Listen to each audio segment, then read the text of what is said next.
मुरंबा मालिकेच्या आजच्या भागामध्ये तुमचं स्वागत आहे. आज मुरंबा मालिकेमध्ये आहे रमा अक्षयच्या मुलीचा नाव ठेवायचा कार्यक्रम.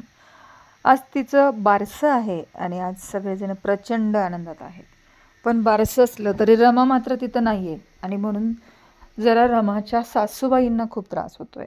अक्षयच्या आईला वाटतं रमा असावी आणि म्हणून ती त्या बाळाला रमाचा फोटो दाखवते आणि रमाचा फोटो दाखवल्यामुळं अक्षय चिडतोय.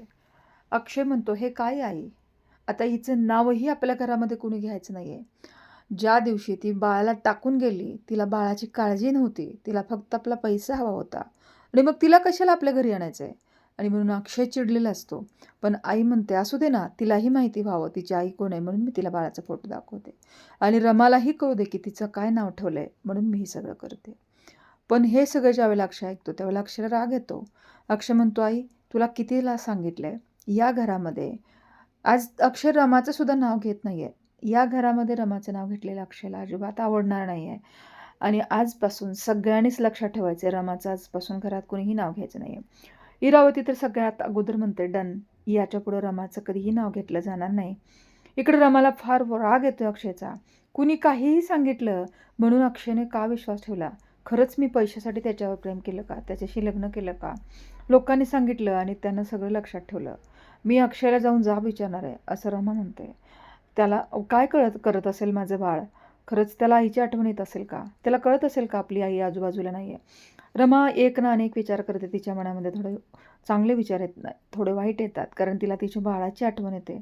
आज अक्षय आपल्याला पूर्णपणे विसरला आहे आणि अक्षय आज खूपच रागात आहे.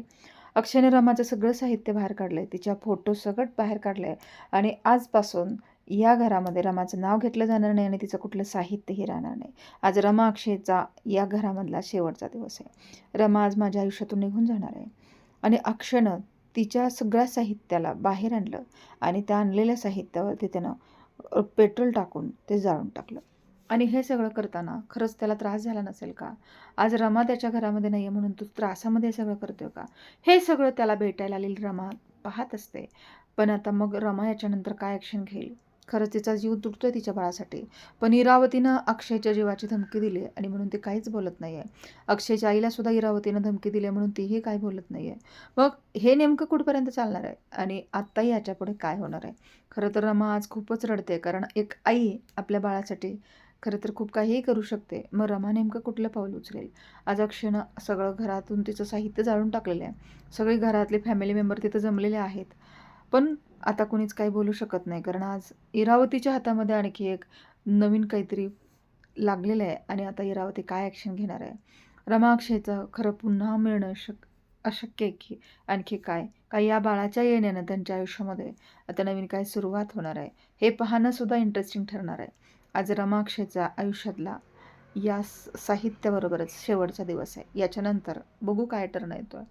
तोपर्यंत पाहत राहा रमा अक्षय आणि तिच्या बाळाचं काय नाव आहे, उद्या पाहूया. धन्यवाद.